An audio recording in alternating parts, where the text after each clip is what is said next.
I don't know.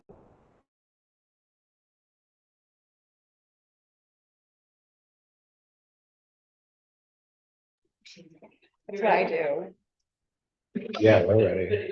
It's live. Oh, okay. Okay, stand for the pledge. I pledge allegiance to the flag of the United States of America and to the republic for which it stands, one nation under God, indivisible, with liberty and justice for all. And as a way of respecting, honoring, and creating awareness about our past, we begin our village board meetings by acknowledging that New Paltz is on the ancestral land of the Munsee, Esopus, and Lenape people. Please check out our, agendas and minutes to find some links on ways to support Indigenous communities, and let us know if there's some more links that we can add. Okay, so as far as the consent agenda, what I would like to add before we move to approve it, item number 8, a quote regarding the conference room technology that Autumn's been researching. Thank you, Autumn. Item number 9 is regarding the fire department's request to remove to declare some items as surplus. What's 5D? Okay, so 5D, to appoint Dylan to the Affordable Housing Board with a term through December of 2027. You wanted to add some additional affordable housing appointments as well. You circulated an email today. Yeah, an appointment for Doug Thompson to the Landlord Tenant Relations Council. And there was another one, someone as chair. And just assigning Christina Floricus as chair, who's already a tenant member, the Landlord Tenant Relations Council. Okay, so we'll include that in this consent agenda. Amazing. Yeah, I know there's a full seat and an alternate seat for Doug. We're okay with whatever. What do we all think? We'll see. Yeah, let's Let's do it. Filling it And up. then I think I also missed 2D as in David, park use request. Yeah. I think that's it as far as the consent agenda amendments. Someone want to second my motion? Second. How about To the business approve. agenda? I didn't do that yet. Okay. All in favor? Aye. Aye. Business agenda amendments. Regarding the Penn Flex Service Award Program for the New Paltz Fire Department members. So that is on our agenda because we're going to make contributions to those volunteers. But I also feel we should add whether or not we want to again request Albany to increase how much we can contribute to volunteer firefighters retirement accounts per state law, and we can discuss that further. So I wanted to add that to this business agenda for discussion. And number 10, we're going to add the recommendation notice of award for water main on North and South Chestnuts. I would also like to add, related to that project, that we authorize the treasurer to begin the process to borrow another $1 million. So this is without grant funding, to do all the original mains that were in our grant application to the Environmental Facilities Corp. And we can discuss more of that when we get to it. And then I would also like to add item number 11 regarding sidewalks, recommendation to pursue the project on Prospect Street.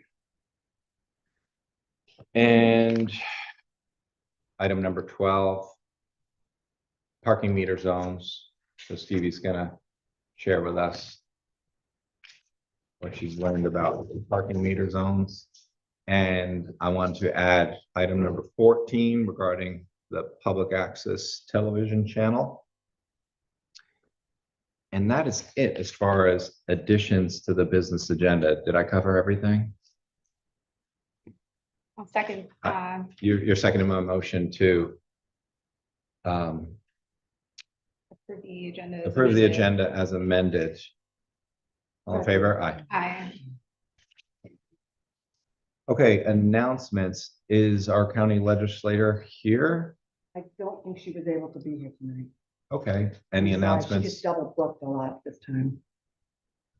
Any announcements from our I have a- colleagues?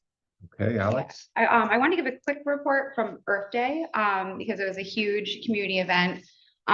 So it was really exciting that we had a table, the village and the town together. Kitty and I had a blast and we got to speak with like a lot of people. It was one of the busier Earth Days, in recent years, to be honest. You know, it was like, it was almost overwhelming, like how many people were coming by to talk. And so we had an action checklist that we made for people to do, you know, challenging themselves. And I just want to share what some of those actions were. And I shared them out on social media. So you can find those links, you know, on my social media sites. So the first one was to download the Ion Water app to keep track of your water usage. It was really interesting learning. Folks in other communities don't have a resource like this, so take advantage of it.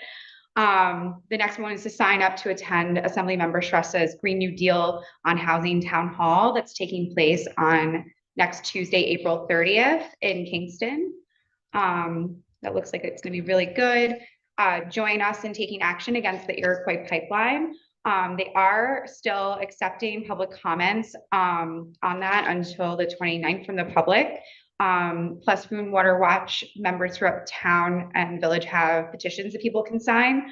And of course, the village passed our resolution. So, you know, that's on behalf of all of us too. Pledge to buy no new things. So I shared out the really free market dates that are taking place on May 18th, June 15th, and June 29th from 12 p.m. until 5 p.m. in Hasbrook Park. And I also shared out the Buy Nothing New Paltz group on Facebook as another way to buy no new things. Channel your inner Pete Seeger and pick up litter everywhere you go. The Skate Garden Project does this a couple times a year. So you can also join us on the next cleanup. Make sure you didn't opt out of community choice aggregation and consider signing up for community solar. And then I shared out the NYSERDA map of different community solar programs. I also talked about conscientious chaos gardening and made seed bombs with people who came by with different pollinators. And then of course, you know, follow and get involved with the Climate Smart Task Force. So that's from Earth Day. So some other updates I have to share. So on May 4th, Saturday, May 4th, there's a couple things going on. First, is the 13th annual Riverkeeper Sweep. There's locations all over, you know, all the tributaries, but of course, you know, right here on the Wallkill. So you can go to riverkeeper.org to look for the sign up for that. And then midday in Peace Park, there's going to be a housing speak out. So there's going to be a lot of free resources available for anyone at the housing speak out. We're putting together kind of like care packages for folks. And it will be a good opportunity to speak out, like anyone will be welcome to, but there's going to be some, you know, political types, probably maybe me, among others, and some activist types too. Oh, wait, speaking. what day is that? May 4th. Oh, yeah, no. Yeah, so that's gonna be pretty good. And then Saturday, June 1st is the annual Pride March and Festival. There's links all over the place for, you know, people who want to vend and volunteer and all of that. In advance of the Pride March and Festival, we have the first ever, you know, collaboration with the town's Office of Community Wellness to do window painting, Paint with Pride. So that's on Thursday, May 30th from 4 p.m. until 7 p.m. Volunteers will be painting New Paltz business windows to get ready for Pride, which we kick off with our event on Saturday, June 1st. So there's a job form being circulated for painter volunteers. I believe businesses are still, you know, needed, but I need to find out exactly how to get that list together, but people can contact me to get on the list if you're a business that is happy to have your window painted for Pride. All right, some other quick announcements. Narcan and other reduction services continue to be available anywhere in Ulster, thanks to Elgin Regional's Project Rescue Program.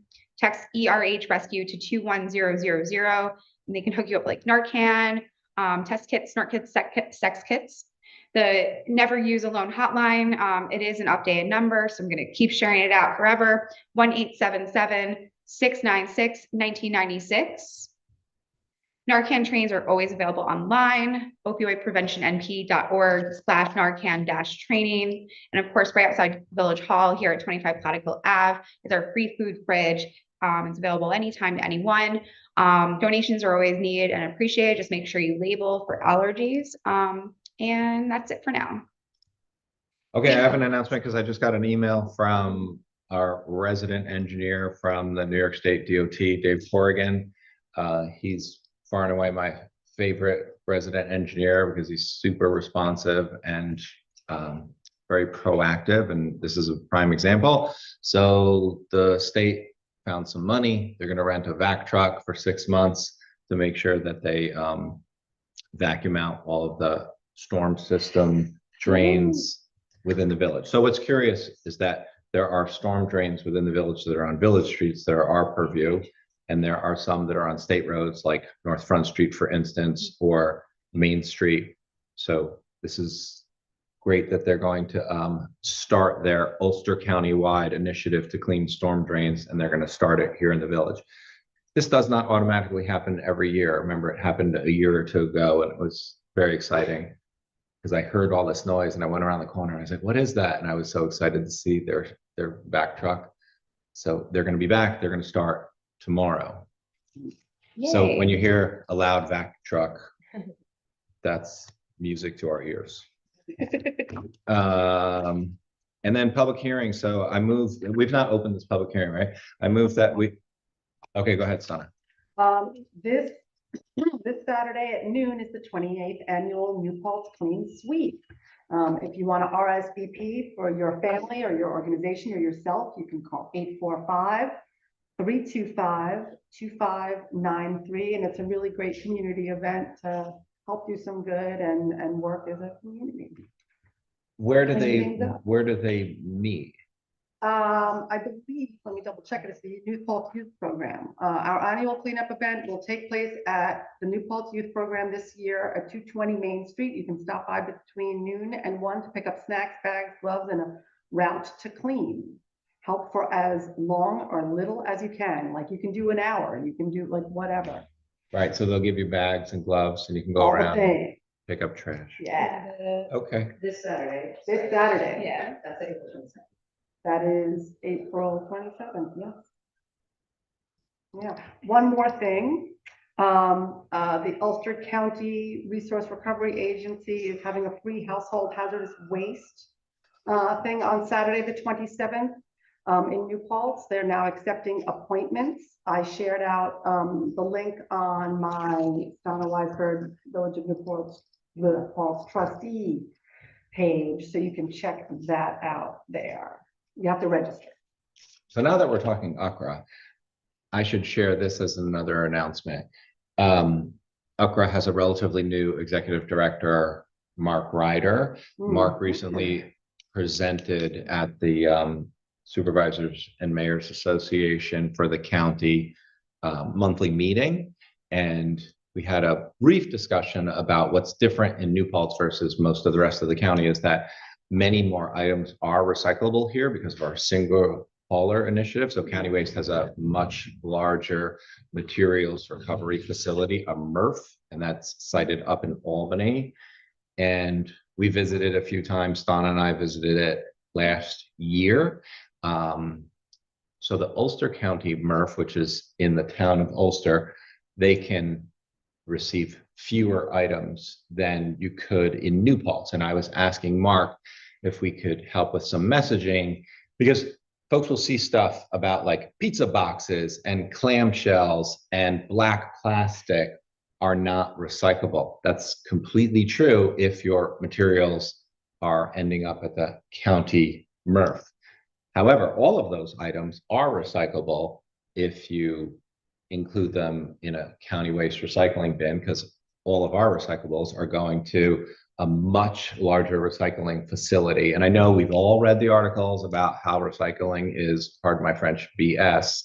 But there are many materials being recycled and baled and sold. And We've seen it it out there. motivates me to, do a better job with the items that I put in my single stream bin. Me too. But the reason I bring this up too is that I wanted to share with the public is that I subsequently texted Mark and I was like, Mark, you ever want to go visit the MRF up in Albany? And he was like, I would love that. Because now he's a solid waste guy, so he wants to learn and understand as much as he can.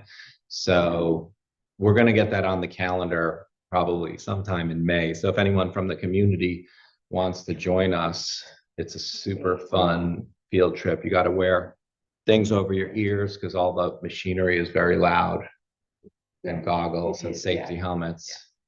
But at least you see that it's really happening. Yes, It's not BS. there's things being recycled, even though a lot of articles on the internet suggest otherwise. Okay, that's it. Is any more announcements? Okay. I move that we open the public hearing regarding our application to restore New York Round 8.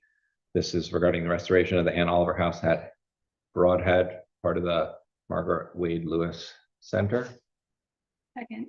All in favor? Wow. Anyone from the public want to comment on their support for our grant app? I'm just doing it out of order. I'm going to open it. Yeah, we're still doing public comment. Okay. I've mixed it up. I'm sorry. I'm just going to stick with this while we're doing it. Any Did we get any comments like submitted? No, but Okay. we're required to have this public hearing. Yeah. So I move that we go ahead. We're working on there'll be a link to share as well, to circulate if people want to sign on to a letter of support that'll be available to as well. We'll leave the public hearing. Next meeting, the grant application isn't due for another 2 weeks after that, so. Sounds good. So let's keep the public hearing open. We'll use that as an opportunity to collect responses, and timing wise, it's fine because the grant app.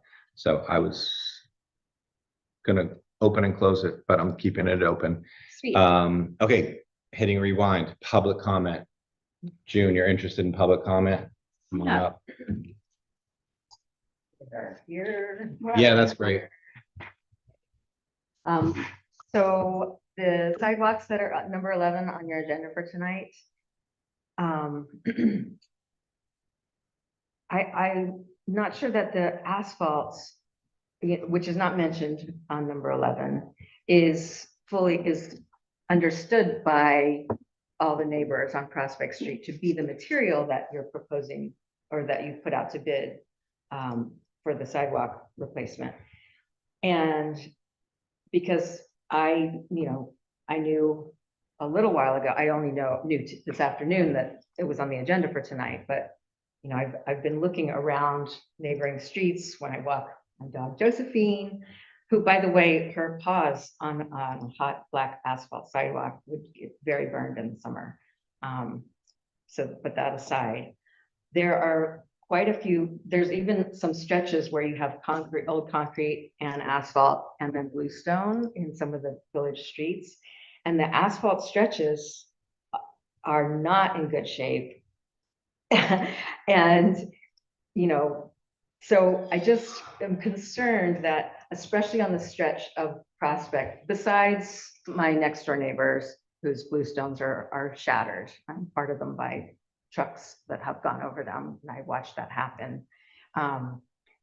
Besides our bluestone stretch, which I'll talk about in a second, the place where you're proposing asphalt, which is a narrow sidewalk, it's not like the wide paths on campus, which I know they have machinery that makes those nice and smooth and rolling and fun to ride your bike on or walk on. But that stretch really goes up and down, and the old concrete sidewalks that are there that are badly broken up, I think that would start to happen even faster with asphalt because of just the lay of the land there, tree roots and things. And then you'd be asked to, fix them when there are already many other asphalted sidewalk areas that need fixing already in the village. So just, not to mention that it's a petroleum product, the asphalt, but if it's possible financially to consider concrete for them. But if no one complains, they're all fine with that. I'm fine with that too. What I'm really not fine with is replacing the bluestone sidewalks with asphalt, because that just seems short-sighted in the extreme.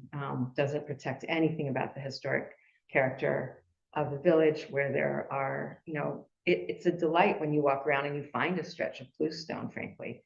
And there are, quite a few patches here and there.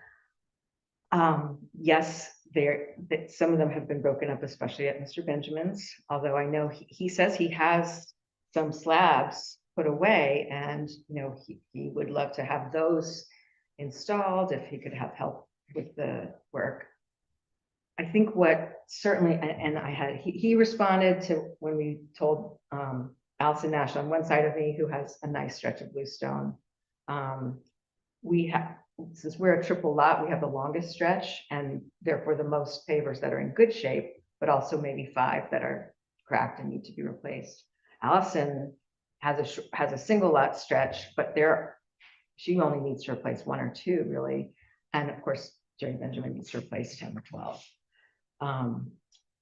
He would like, and I think this is a fair request, to have a firmer idea if we contributed to maintaining the bluestone sidewalks in front of our houses, what it would cost, both financially, what it would cost, what would be a fair contribution, along with the village's interest in something that would last far longer than either asphalt or concrete, maintain the historic character of the village, but also knowing that we're the ones with the most interest.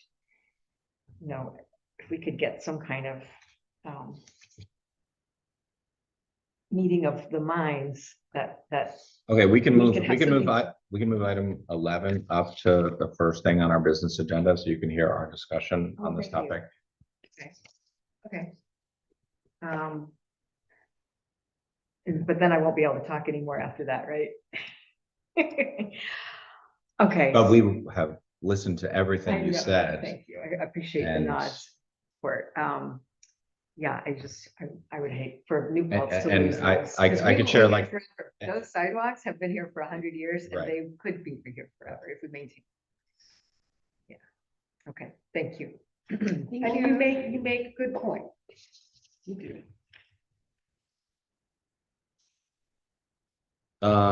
Any other public comment?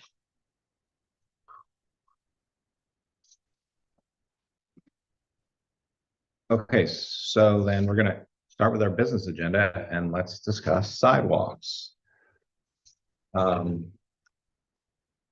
So we've been researching and discussing sidewalks for the entire time I've been in office. We actually received a grant award going on 10 years ago. It's a New York State DOT project. It's federal highway money that's being used to fund it. So that will include a sidewalk update on Prospect Street, north of Slate, on Church Street, north of the Briarwood Apartments, as well as Huguenot Street. New York State SHPO has reviewed this project. They require bluestone at Huguenot Street. And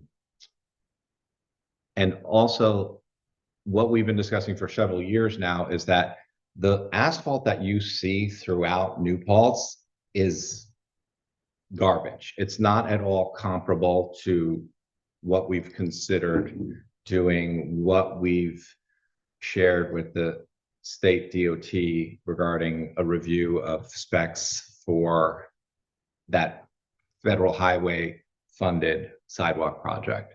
So this is comparable to what New York State does, not comparable, it's exactly the same exact specs to what New York State does on Plattekill Avenue, which is a beautiful residential stretch of the village of New Paltz, right next to the college campus.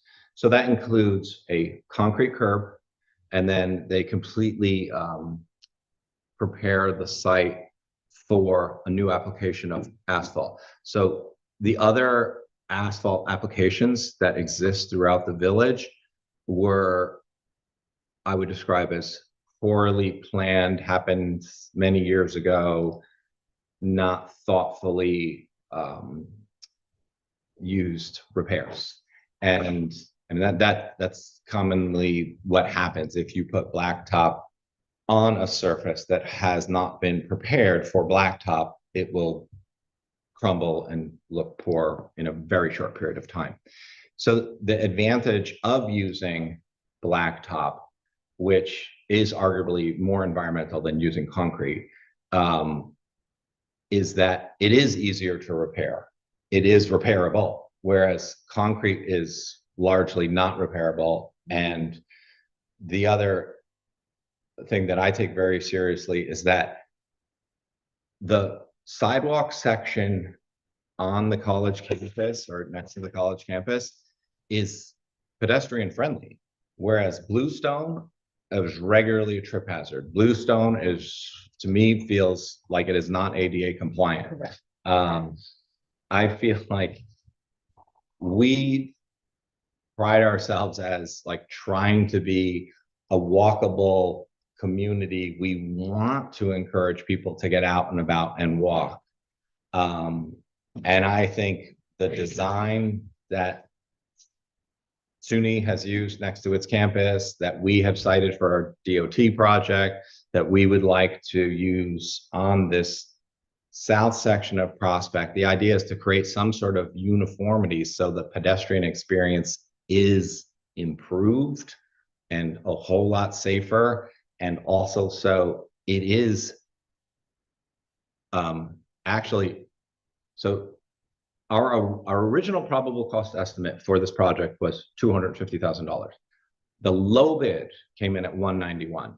So at 250, that was our original probable cost estimate. I had been describing the Bluestone as costing twice as much. It's actually more than twice as much now, since we actually have a bid at 191.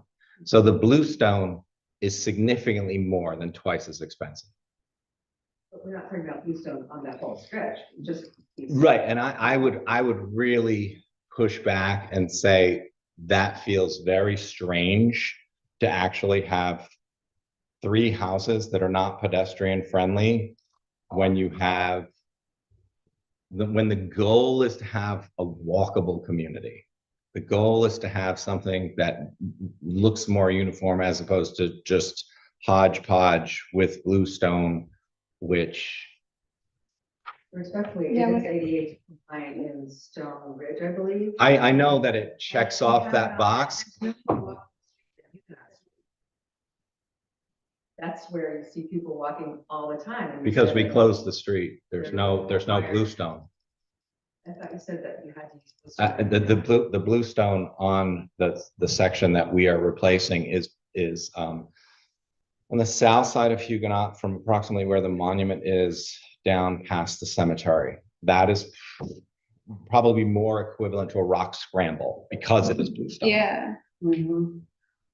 If it's laid properly, Bluestone can be. I know, and that's why it costs twice as much. Okay, so for that stretch, please give us a chance to save our, you know, how much more it would be and how much. Well, this is the conversation that we had at this table a few weeks ago, and it's really challenging to do this work when, so the other point that you brought up in your comment is how,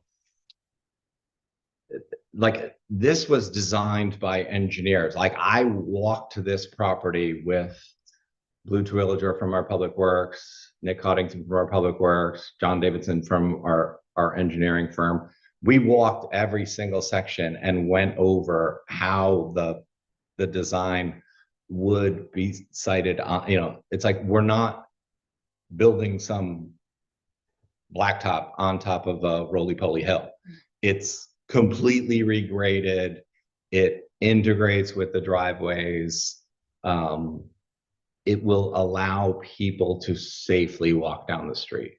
And that's a big part of this project, like to make it that continuous thing, like that was like the impetus I understood a few years ago, at least, it was like rather than doing things piecemeal, like we want to be doing this right. And that's why we like spent that money on engineering plans and moving forward, And also, it doesn't feel fair for everybody, like for just a few houses to be able to, try to do something different than everybody else gets.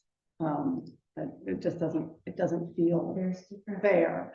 I agree with you that Bluestone is beautiful and that it's environmentally wonderful and, preferable in some ways.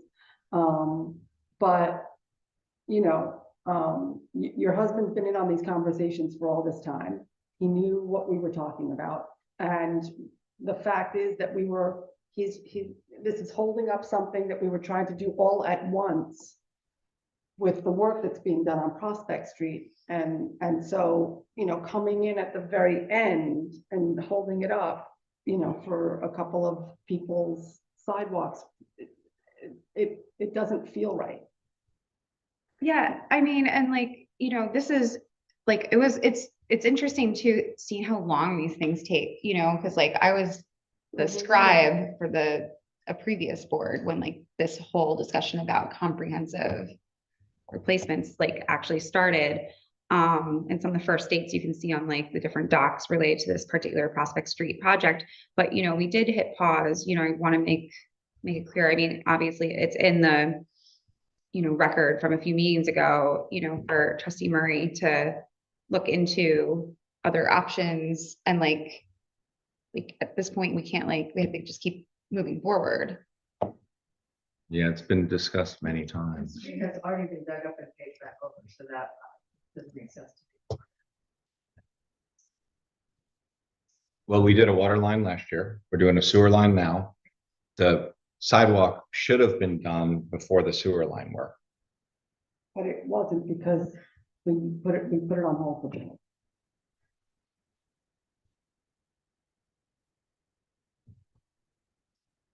But even beyond all of that, I really feel like we have a responsibility to actually make our sidewalks pedestrian friendly. And, I hear the thing about the dogs and the asphalt that, I mean, you have my, I get where you're coming from. I really do, but the price is not doable. It's just not. Okay, that's why I'm asking for share. That was the conversation we had over a month ago. We had that conversation.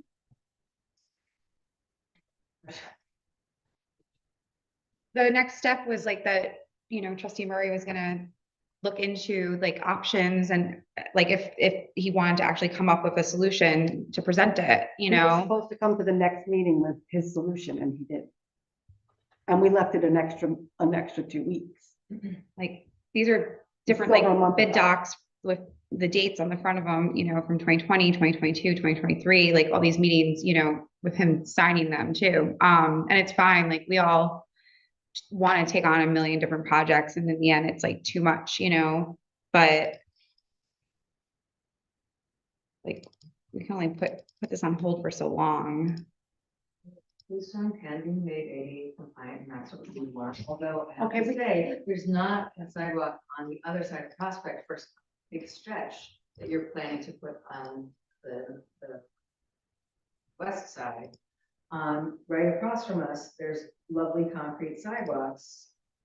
But I still see people enjoying walking on our stretch of Bluestone, and right across the street, there's concrete sidewalks.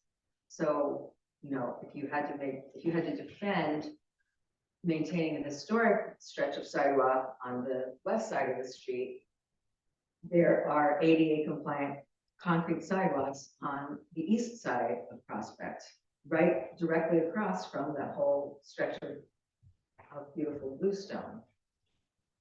And again, I recognize that. Okay, so here's numbers, right? So you're talking about, you said I think Dr. Benjamin's lot may be wider than a single lot, right? No, It's a double. Okay, so a single lot, I believe based on zoning, has to be at least 50 feet wide. Right? So if you do 50 plus 100 plus 150, so that's,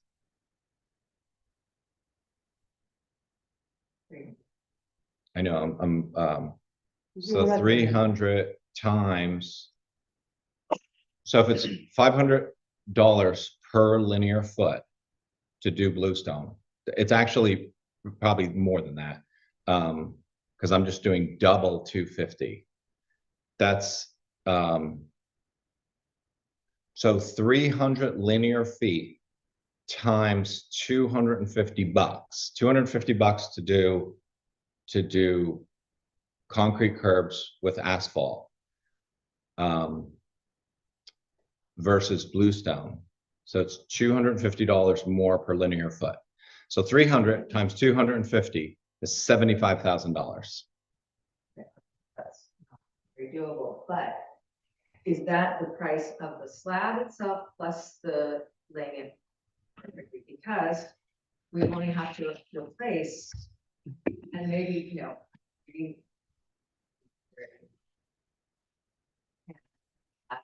slabs away and just. So we got a bid to do the new sidewalk. We're paying for like all the engineering, all the design, like everything we do is so much more than someone putting down a piece of bluestone. And that probably would shift and fail in a relatively short period of time, unless it was done by, yes. Like it is like, it's, it's like, I learned this when I was on the school board, like when people are like, wait, why does it cost that much money to put a new roof on the middle school? My uncle is a roofer. He could do it for X. Like, that's not what this world is. Like it costs over $500 per linear foot to do bluestone. Plus, it would change the entire plan. So we And have to that's- pay for an engineer. And that, right, and that, yeah, right, and that's net the engineering costs. Like that's, I think, the challenge with what people underestimate about what's involved in even running a teeny tiny village like this is it is very expensive. And that's why it just feels inequitable to say, like, can't you just do it this way for us, as opposed to coming up with the most fiduciary responsible approach that even if we hit a grand slam and we could do a handful of streets, we would still, it's like I penciled out the street mileage of just the village streets. And if you did sidewalks on each based on like these kind of numbers, we're talking tens of millions of dollars. We live in an upside down world. So how much did we myself and our neighbors side to possibly come up with an offer, a plan, or have them withdraw from consideration? I would still like the opportunity to possibly see it, because I see it as an investment in my community, not to mention my, just not to get rid of the bluestone sidewalk that we already have, that has lasted for 100 years from, 100 million-year-old stones that are on our stretch, at least triple lot, are in excellent shape. I don't know, I get approached by Jerry Benjamin every single time I see him, who's angry that we have not repaired the sidewalk on his street already. And I'm like, Jerry, I swear to God, we are spending an enormous amount of time trying to address this. So everything we do, because it involves the DOT and our engineers and has to, We'd have follow to- certain protocol. We Like, have to pay to have all of that redone again. It's a because all lot of this stuff has been going on for years and these conversations have been going on for years. So it's really challenging. Like, we're supposed to accept bids. Like, if we don't do this now, then We could it's do like- that, everything. we would lose that bid. Yeah. That bid would no longer be applicable. For this purpose, Bill was going to, come back a month ago with ideas and didn't, and we have to either move on these bids or not. I think the engineering costs alone, once we're all said and done, including the inspections to do the actual implementation, is like $40,000. $42,000. That was the quote that I got recently because we were having this conversation about like some sort of change. And I was like, well, what are we talking about here? We'll have spent $42,000 to do this less than 1,000 linear feet section of sidewalk. And it's gonna cost the rest, if we put this off any longer, it's gonna cost the entire village, all of your neighbors, everybody more money. And we have a fiduciary responsibility and we don't raise taxes as much as possible, which we haven't done again. And it's just, Especially. I hear where being you're the most coming from. Rent It's burden just not community in doing the it. county.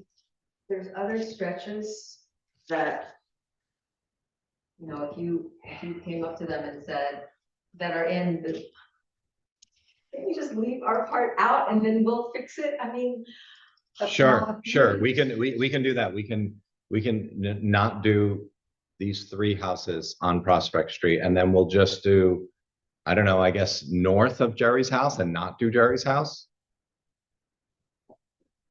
So at least it would be, at least it would be contiguous, right? At least you would have north of Jerry's house to Slate Street. And then because the other section that is Slate to Henry W will all be done this way as well.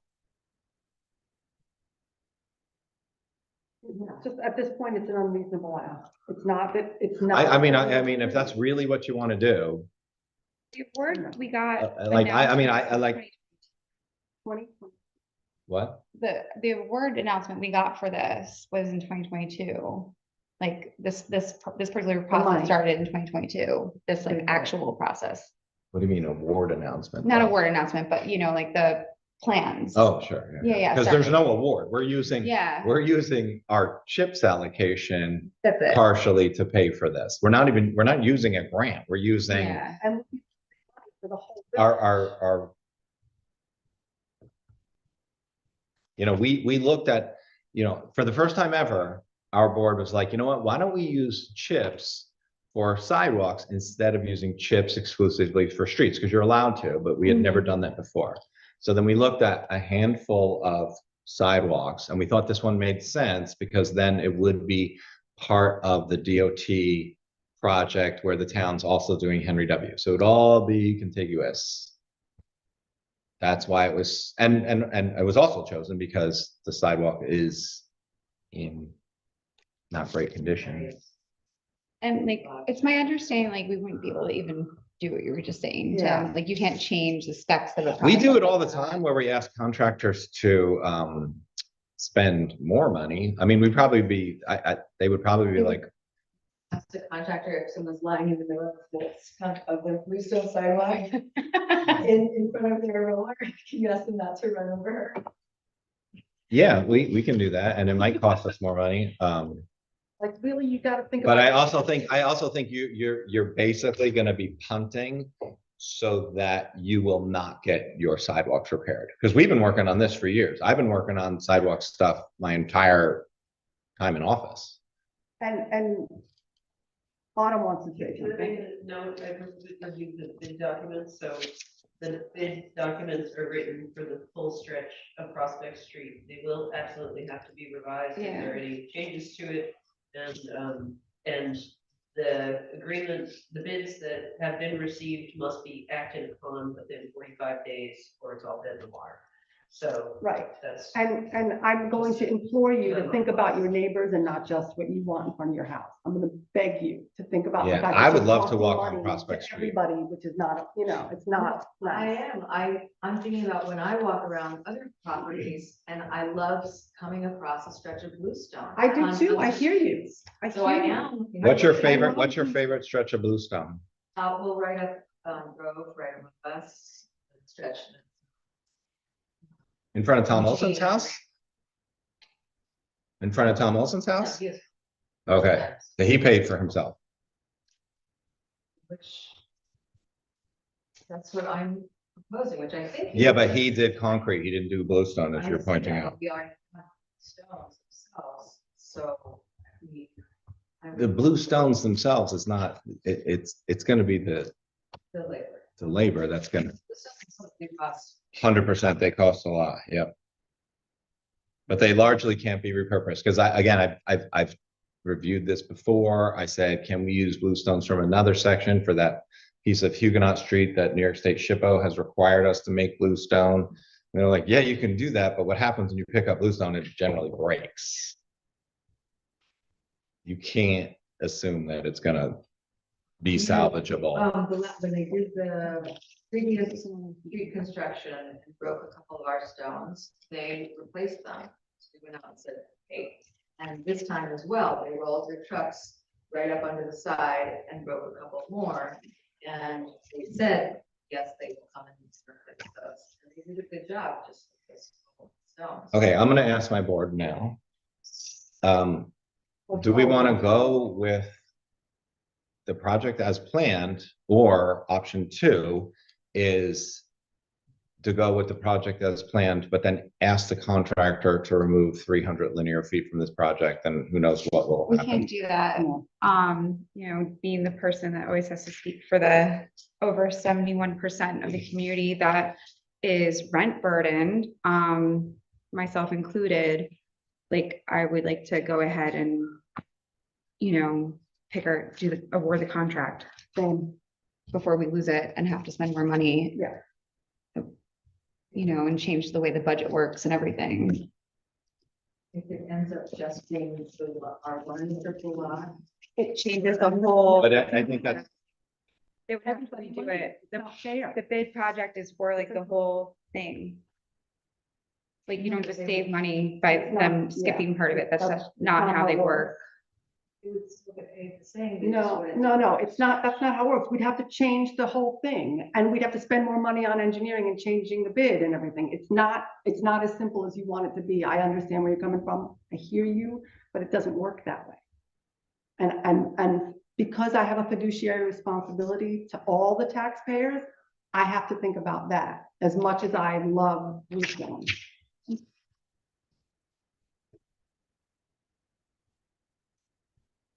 So can I call the question, please? well, what's your motion? I move that we accept this bid and move on. Someone want to second it? Second. And further discussion, I'm super Okay. sorry to upset you, June. Absolutely, Jim. I mean, we hear where you're coming from. It's just, it's too late.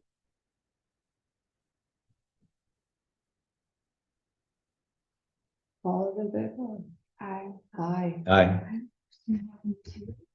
Okay, it's, I think that I or anyone has had we a need to chance move on to with our night.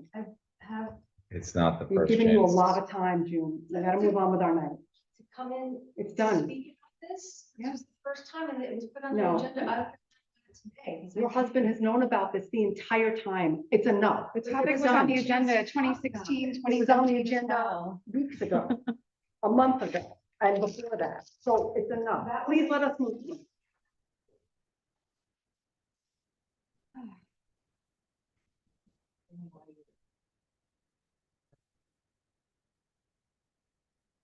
on. I love this job.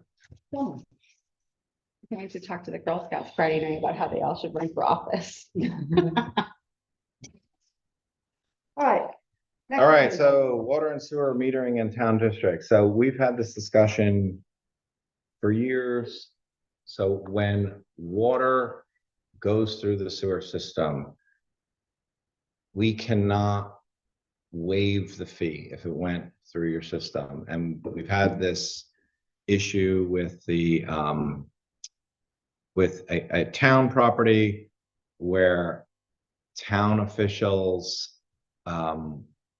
unilaterally have not paid a bill, and they've told us that they're doing so because they're waiving a fee. That's in violation of New York State gifting laws.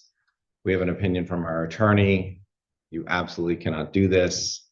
We've tried to communicate this with the comptroller for the town on a few different occasions. We've drafted a letter. So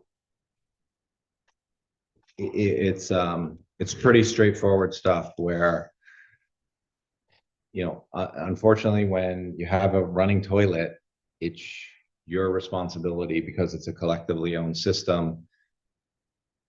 If you receive a waiver for payment, that means that your neighbors are making that payment. There's no for-profit entity that would absorb the additional fee.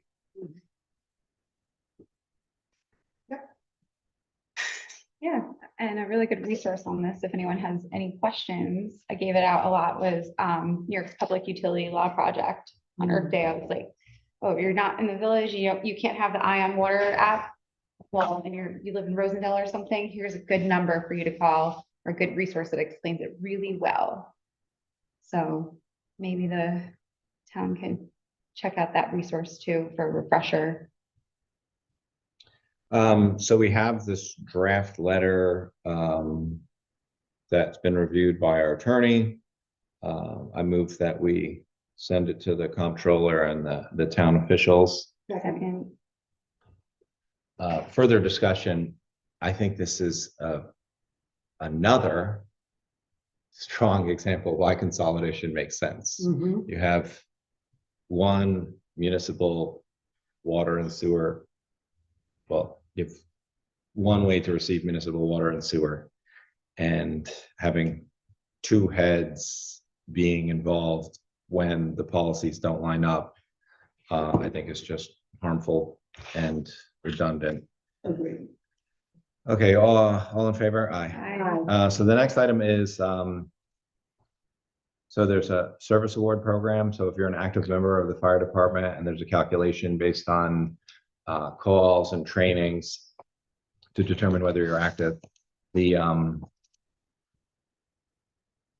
you know, this is also related to why you can't gift. So, right, people on social media will talk about, well, why don't we give free parking passes to volunteer firefighters? Well, you can't, because it would be against the law, New York State law, then they would forfeit their volunteer status. So Oh, yeah, I what looked the into that. what the state has in lieu of giving things to volunteers so that they can protect their volunteer status is they have this program where, as a local government, we can choose to contribute to a retirement fund. And I looked at the asset manager that we used several years ago, and I'm in regular contact with them, and it's a great outfit. The fees are very reasonable, very inexpensive. And it's a blended portfolio of traditional stocks and bonds. And so that contribution used to be maxed out, you know, a relatively low $700 per year. We asked it to be tripled prior to 2019. Albany took our suggestion and updated the law to $1,200. I think it makes a great deal of sense to go back and ask for it to be increased again. I think what's interesting is, like, there's no impact on New York State. This is a local choice. And I mean, I understand why some might object to it because they don't want to feel forced to make those financial contributions. But for us, I feel like it's money well spent Mhm. and the least we can do to Yeah. show some sort of recognition. So, first thing I just want to move that we approve this year's service award program. And I put in the old language from the referendum from November of 21.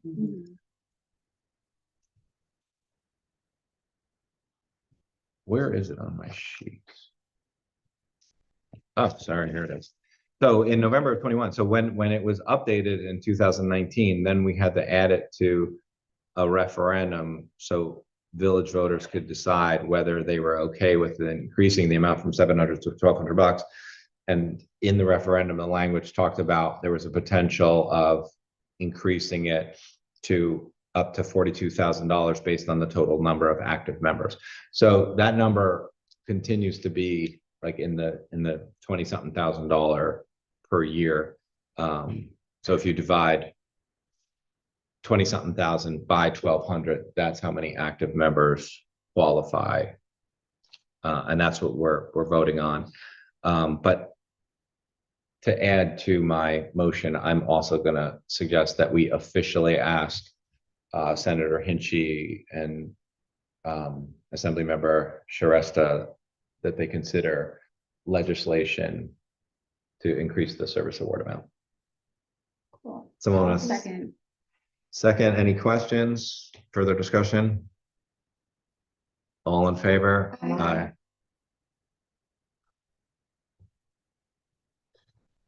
And then the next item is a notice from NYPERG. They anticipate conducting door-to-door outreach in the community for a brief period between the 29th of April and August 31st.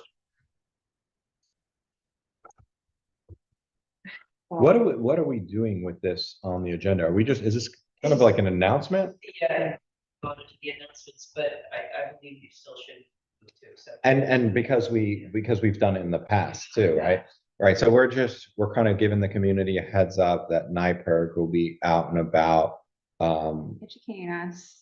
You want to explain? Yeah, so, NYPER, Public Interest Research Group, every summer they take to the streets to basically, it's a really good job for people who want to learn how to talk to people. And they basically like come to the door. I used to be a pergie and now I love when they come to my door because I'm like, tell me everything I need to know about like all the different horizontal hydraulic fracturing things and pipelines and everything. So they basically come to your door and educate you about everything that's going on with the environment, like in New York State, different ways you can take actions and ways that you can support their movement, through contributions, as well as, of course, like writing letters, making phone calls and all of that. So I think it's a joy that they're in the community. I think it's great that we give the announcement too, so people know, like if someone's knocking on your door during these hours, and they look like a little crunchy, it's probably a NYPERG person just wanting to talk to you about climate change.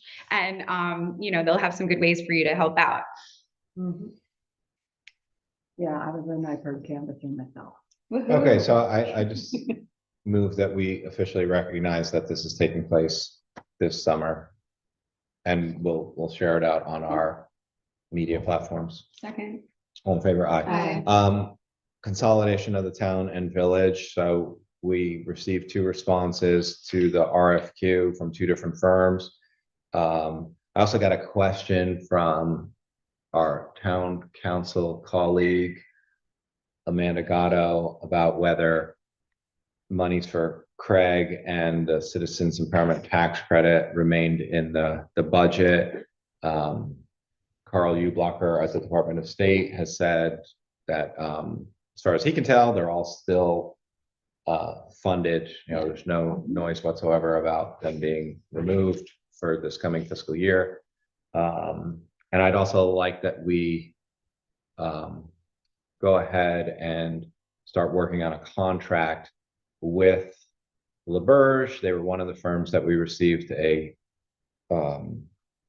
proposal from, where we would hire them as the consultant to help us with the Craig application and the process, which it would include community engagement and coming up with a reorg plan for our town and village board to consider, and then for our community to consider via referendum at some point in the future. Someone want to second my Second. motion for discussion? Any questions? So, I would also then, we've heard from town board colleagues as well as the village board that we were in favor of working with LaBerge and selecting them as the consultant.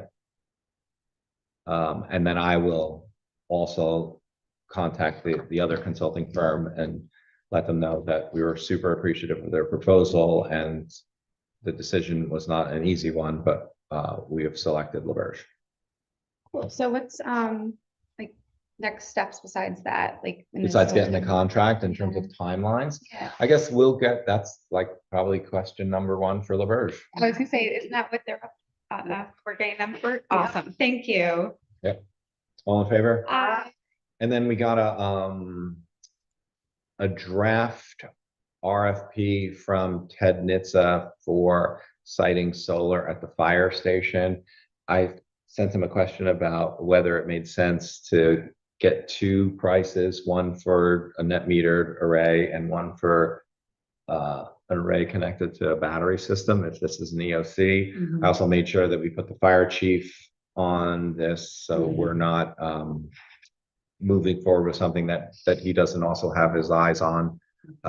So, just moving along with this concept of putting an array on a building that was designed to have an array. And the county, and I think I mentioned this at previous village board meetings, is that the county is planning to use some of their remaining ARPA money to help municipalities with projects like this. So probably up to 100K, which could be used to help pay for this installation. But there's no grant application deadline just yet. All I've received so far from the county is just a survey, and I filled it out just saying like, yeah, we're interested. Cool. So that's simply an update. And then the next item is a resolution regarding the mayor to sign the Ulster County Municipal Parks and Rec Grant app. So this is another use of ARPA money that the county received, and we announced that we were an awardee. The county selected us to get 100K towards our updating of the courts that are on Elting Avenue, directly across the street from St. Joe's Church. So it's one basketball court, two pickleball courts, and new retaining wall, new fences, doing tree work to clean it up, making sure that the treatment of stormwater is done more responsibly. So we had a draft of that plan. I spoke with the engineer last week, and he is moving along with finalizing plans, because our hope is to circulate that RFP for contractors to consider bidding on this year and to do the construction this year. And part of that project will involve in-kind service from our DPW staff, in particular, Joe Granary, who was with us at the last meeting. He is an expert using an excavator, so much of an expert that we were messaging over one weekend, and he was actually at an event competing against other excavator drivers. How'd he do? Did he place? I don't think he made the podium. I think he was very close. I think he came in fourth. He was very close to a third place spot. That's amazing. I knew he It's- was awesome, but I didn't know like about his weekend awesome. Yeah, Sorry. Like that's So really cool. we have a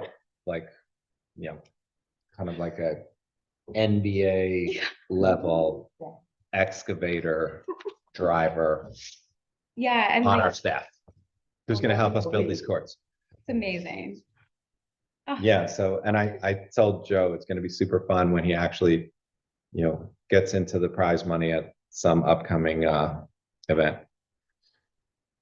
All right, so I motion that you guys approve that I signed the contract. Second. All in favor? Aye. Um, so we spoke about this idea of, there's a few other changes that we want to make to our, how, is it chapter 132 or chapter 132 is just for affordable housing? Um, it's 132.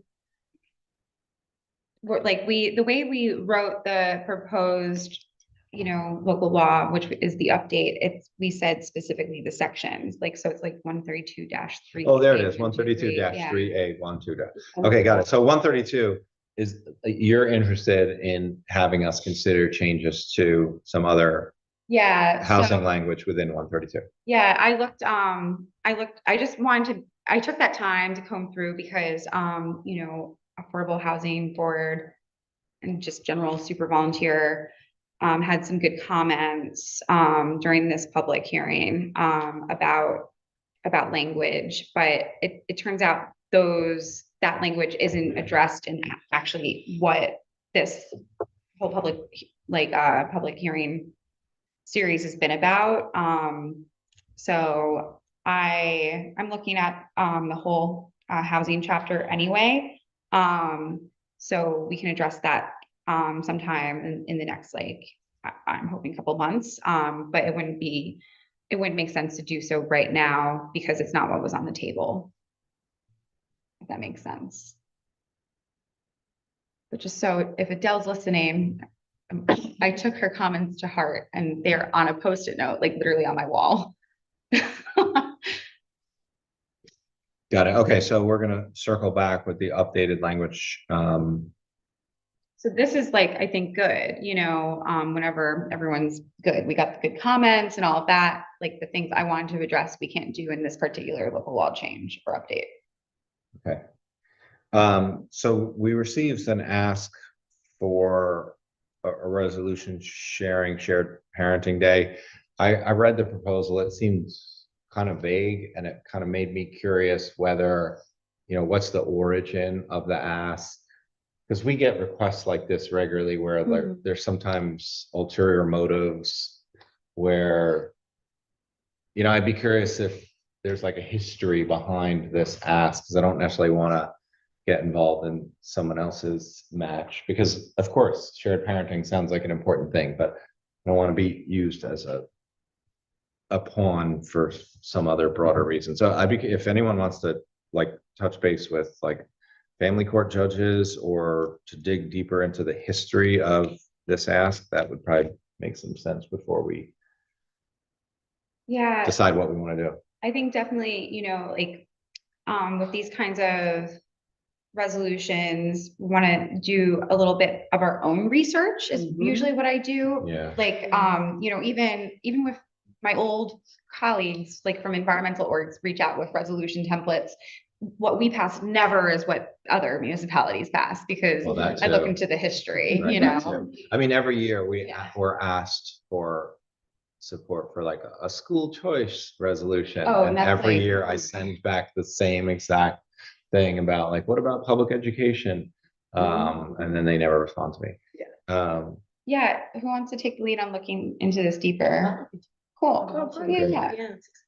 Thank you so much. And then item number 9 is, so we received a recommendation to award a bid regarding our sewer project, VNP-241. I move that we accept the low bid. Second. All in favor? And that is a grant funded sewer project.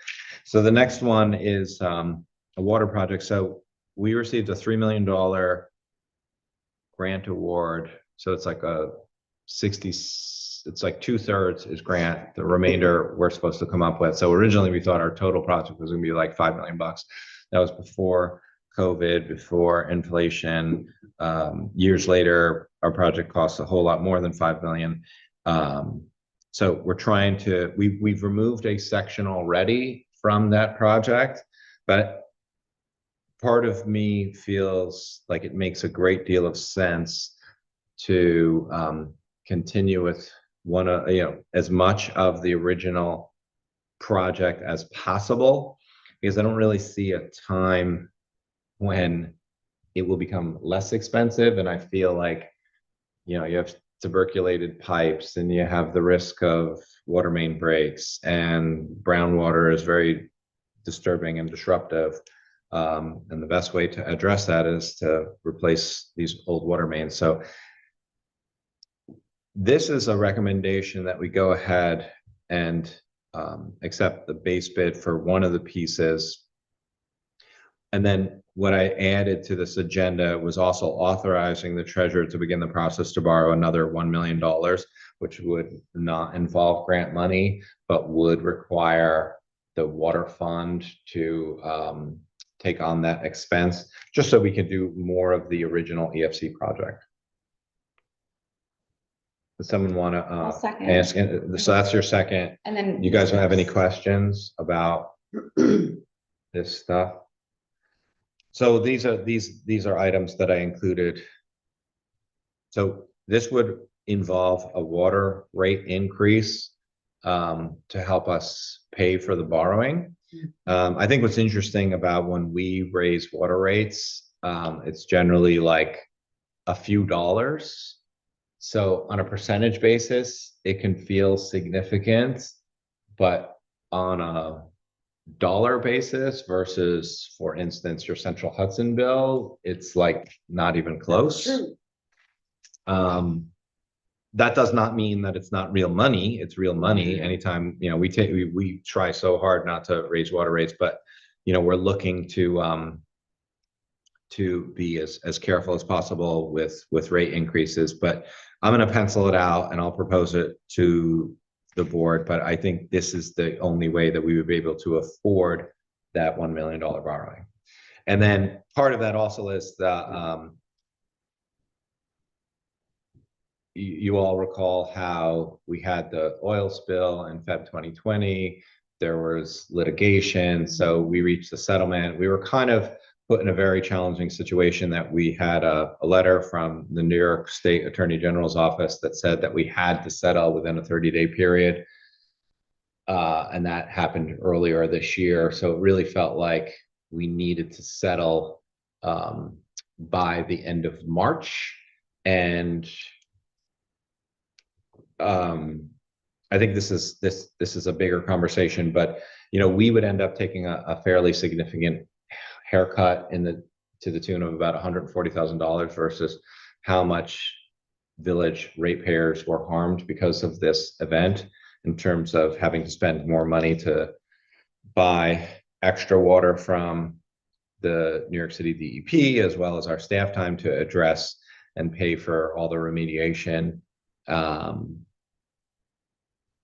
So what I've been working on is some language to more officially and publicly ask the Attorney General's office to work with us to soften the blow of this settlement haircut.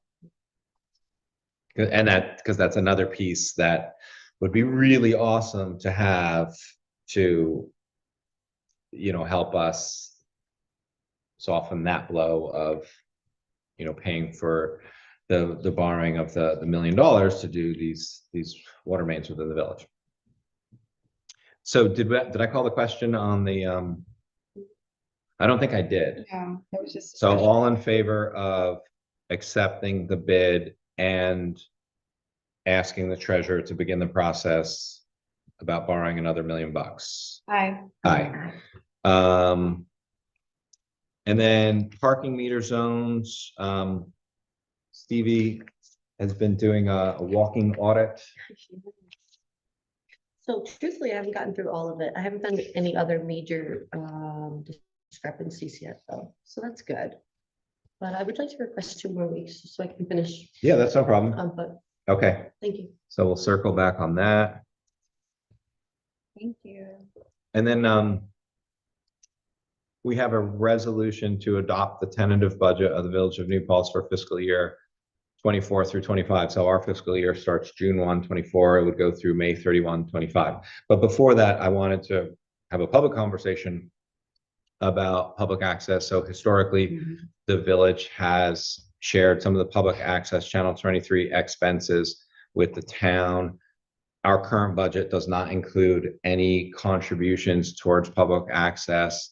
I think it's important to share publicly some of the reasoning behind that. These concerns have been shared with the volunteers on the Public Access Committee. We've seen a significant contraction of cable TV franchise fees.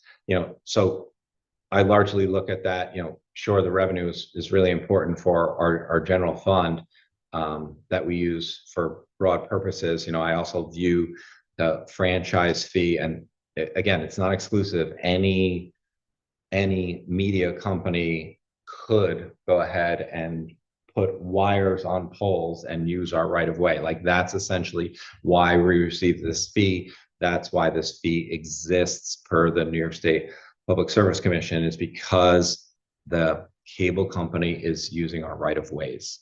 So just the fact that that is contracting, I think, is a very strong indicator that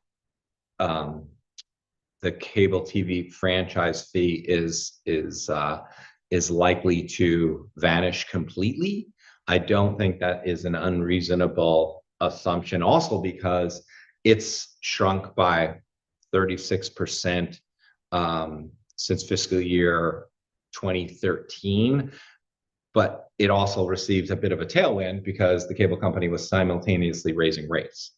And then the other data that we recently collected from Spectrum/Charter is like, how many people in New Paltz who even have cable TV at this point are watching Channel 23? And I was fascinated to learn that, for the 12-month period, it was basically last year through the end of Jan 24, is that there were just over 1,500 households that had the ability to watch Channel 23 at all. And then of those just over 1,500, there were 45 that watched public access Channel 23 for more than 5 minutes per month. And then of those 45, 11 watched for more than an hour, only one watched for more than 5 hours, and no one watched for more than 10 hours. So very few are using cable TV as a media source. And I know that there are really strong historical feelings about the value of public access TV. Just feels like there has been a paradigm shift where it's not being used, the content is not being consumed. There are several challenges to that. It's like we could involve ourselves in a negotiation with with Spectrum to update our franchise agreement, but those kind of negotiations cost money because you're paying attorneys to review them. And what exactly is the goal? And one of the things that we've discussed as a board is that currently we have a handful of seniors who receive a senior discount towards their cable TV bill. The cable company has said, well, we could get away, we could remove that and maybe replace it with something else. And it's like, so we're going to spend a bunch of money to do what exactly? And then disrupt the fact that even a small handful of seniors are receiving a discount.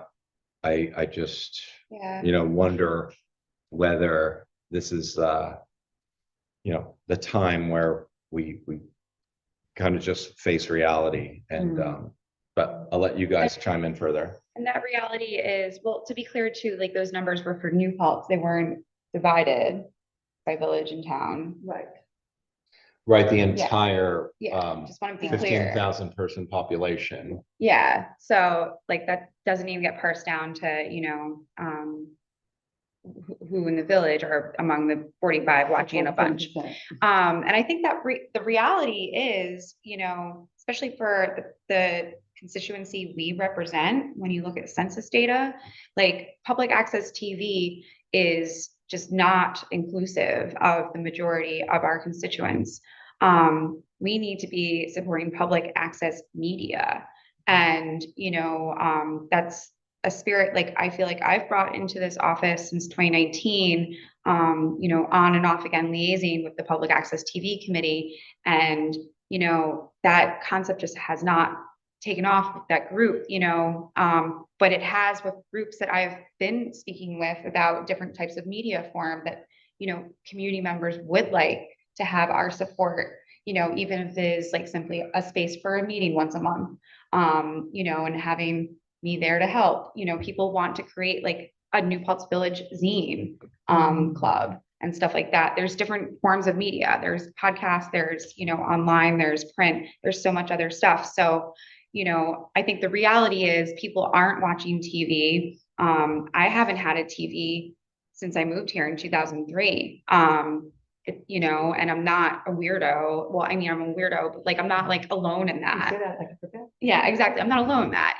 Clearly the numbers show that. Like, we need to be making moves to support public access media, which means, like cutting the so-called cable cord, as a body, and then we can do better to support stuff. Plus, the thing is, why would we, like, my whole thing is like, why would we waste our our clout and lawyer time and resources on negotiating like this old, antiquated thing when we could be, fighting for a different type of franchise-free model, like fee model for us and for all of New York. Right, and that and can only, but that can only happen at the federal and state level. exactly. There's no path for us to negotiate with Spectrum where they would then pay us a franchise fee for people who have cable internet. That's yeah. not a thing. Of Right. course, but we need to be This franchise fee is derived by the number of people who have cable TV. Not like, I don't have cable TV, I have cable internet. I cut the cord before I moved here in 2013. And, so many people, as the numbers say, are doing that. We have a YouTube channel. We could add content to that if we wanted to. There are other ways to expand things that are accessible more to everybody, because everybody has internet, because everybody has to have internet pretty much. And if not, you can certainly go to the library and access the internet. If we pass resolutions and lobby, federally and on the state level for us to get a franchise fee for the internet services, I think that's time better spent. That's exactly it. I wouldn't want to wind up, spending that time, energy, resources, volunteer power, lawyer power, taxpayer dollars of people who don't have cable television to fight for something that then, sounds like some of the proposals, of Spectrum, like would then, if we don't do the senior discount, they'll donate internet to a building or something like that. Like, I feel like that won't bode well for us to argue to our state and federal representatives about what we actually need, like in terms of public access media, as a municipality. Like, I just don't like that. Right. So I think what's interesting about this conversation too is, so, we've made it a priority to make sure that our meetings are recorded, not just village board meetings, but ZBA and planning board and other boards or commissions. And then they're uploaded to YouTube. YouTube is not a panacea. YouTube is a for-profit company. There's absolutely risk that could be compromised or that could go away. It's the same risk exists with the fact that we use Google for our mail service. If we play the what if game, there's lots of frightening stuff. And And many of us are beholden to these for-profit companies. You know, but I think as Autumn pointed out too, it's like the US White House uses YouTube to, share out their content. Yeah. That seems like that's a difficult, more complicated issue that others might need to address, but I appreciate the idea that public access TV has historically been this like more independent, less beholden to for-profit, but no one's using it anymore. Right. That's the point. Like the numbers are so, like if one household in New Paltz is watching it for more than 5 hours per month, one household, We don't even know if they're in the village. and there's no households watching it for more than 10 hours a month. And what was the number before that? I don't have it in front of me anymore. I just. Look, to compare it to No, previous, saying, there's only many- 45, that watch it at all. that's what I'm talking. It's just not equitable. So that could be It's just not- like flipping channels, Yeah, it's not equitable. but no one's like watching this amazingly entertaining content like Yeah. a town board meeting. I have to say, I know that previously they were doing other content and they would hope to start again because things happened during the pandemic. And I certainly hope that we find a way to do that. And I am, I'm big on not-for-profit, like more than most. And I wish there was a different solution for that, but we don't have that right now.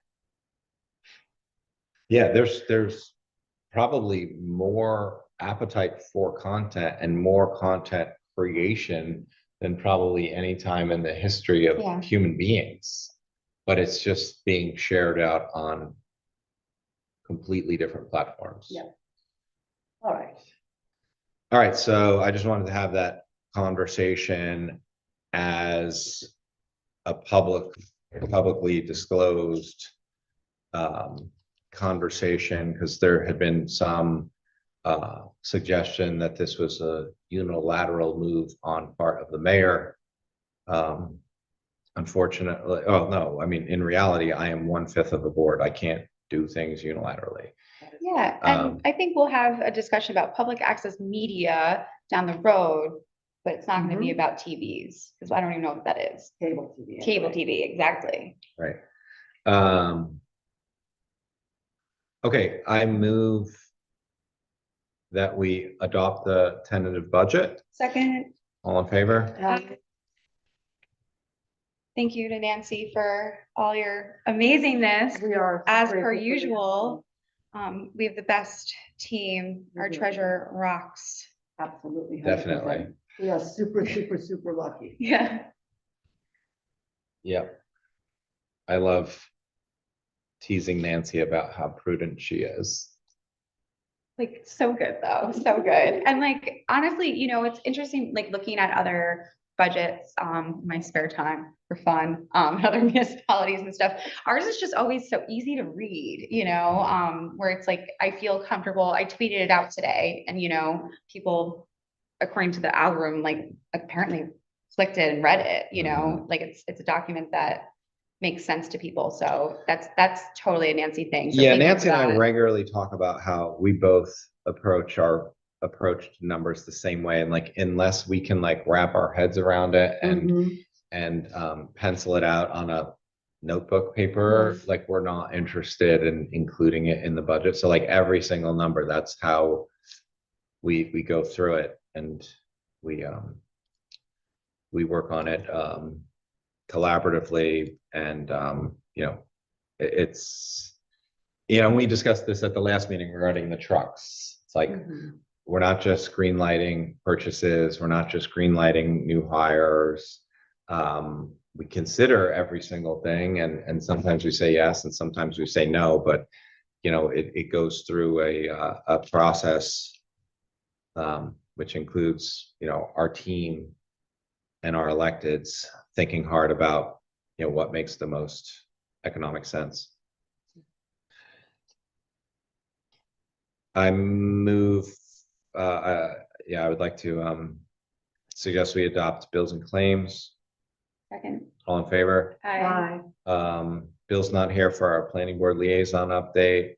There's no ZBA liaison update. I think that's it. So unless you guys want to talk about anything else. Motion to Ian, adjourn. you were approved on the consent agenda. Did you say anything?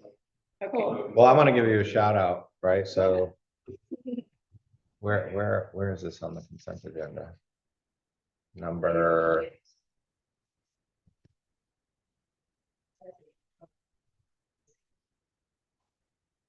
Mm.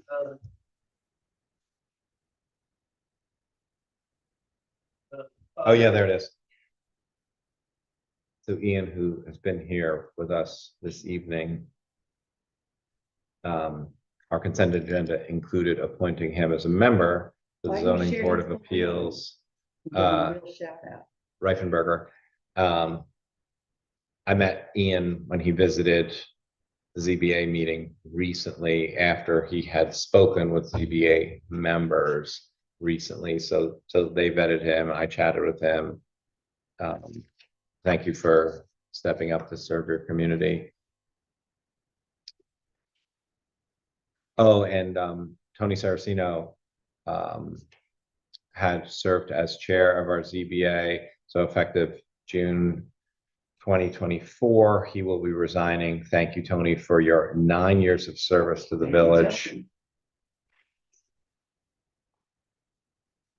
Oh, okay. Thanks Yeah, we can discuss that later. for that. Thank you, Tony. And then we're going to appoint Sean O'Sullivan as chair to the ZBA to replace Tony effective June 24. And June is also when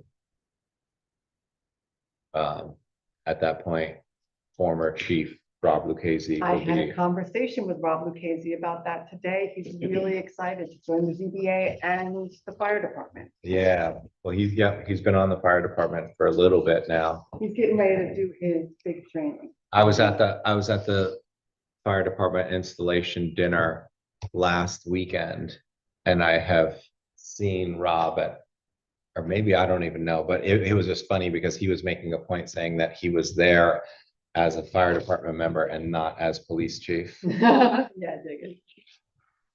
Motion to adjourn.